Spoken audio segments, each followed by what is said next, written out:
If you get pushback on pricing, you're probably charging too little. This is sales for nice people. And yes, obviously you want it to be possible for people to buy your work. You don't want to price yourself out of the market. But very often when a seller gets pushback on pricing, it's not because the price is too high, but it's because the price is too low.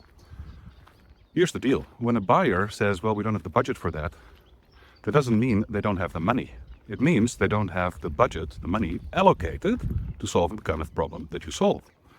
But if you put down a proposal and a price, and your buyer says, yeah, it's a lot of money, I don't know if we can, then they haven't internalized the value of the solution, which is obviously directly tied to the cost of keeping the problem. Now, the worst thing that you can do when a buyer says we don't have the money for that is go and make discounts. Don't do discounts. I believe you run a business, not a charity. Discounts also send the wrong signal. They say, well, we were overpricing to begin with, so let's make some amends. Well, that breaks trust. Then there's the fact that when you try to make yourself affordable, you're in a race to the bottom. You're competing with other people who are also competing on price. And the problem with being affordable is that there's only one who can be the cheapest. You don't want to be that one. You don't even want to be in that competition.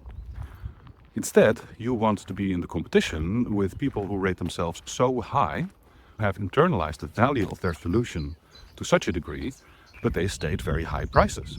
Now, what happens when your buyer has to consider a $25,000 purchase, let's name a number, instead of a $5,000 purchase for a solution? What you're doing by putting such a high price on things is you're doing your buyer a favor. You're rendering an act of service by using a high price. Why? Well, consider if somebody gets to buy a solution for $5,000 or maybe not buy it. We'll see. We'll talk about it. Then you make yourself a commodity. You are not a commodity. You are a leader, a founder, an agency, a coach, or a consultant. And you solve quality problems, expensive, costly, intractable problems with high quality solutions.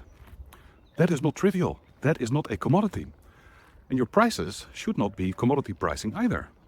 So when you put a high price on something, you are forcing your buyer to take the decision to get the problem solved very seriously. Instead of, should we do this, should we not do this, it's going to be, is this so important?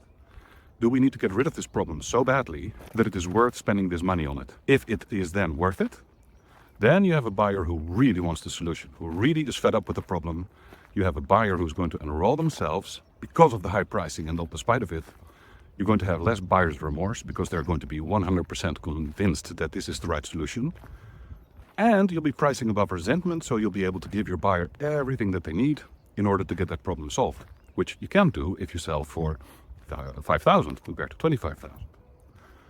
So the idea that you should make your work affordable is a trap. It puts you in the commodity trap. So when you get pushback on pricing, ask yourself, am I actually charging enough? And what price should I put on my work so that my buyers are going to take the decision very, very seriously? Make the decision to buy from you an important, weighty, significant decision. Don't let it be a triviality, because you're not trivial. Neither is your work and neither is the solution. This is Sales for Nice People. Go to salesfornicepeople.com/sign up. You can get a short daily email there. And I will see you again tomorrow.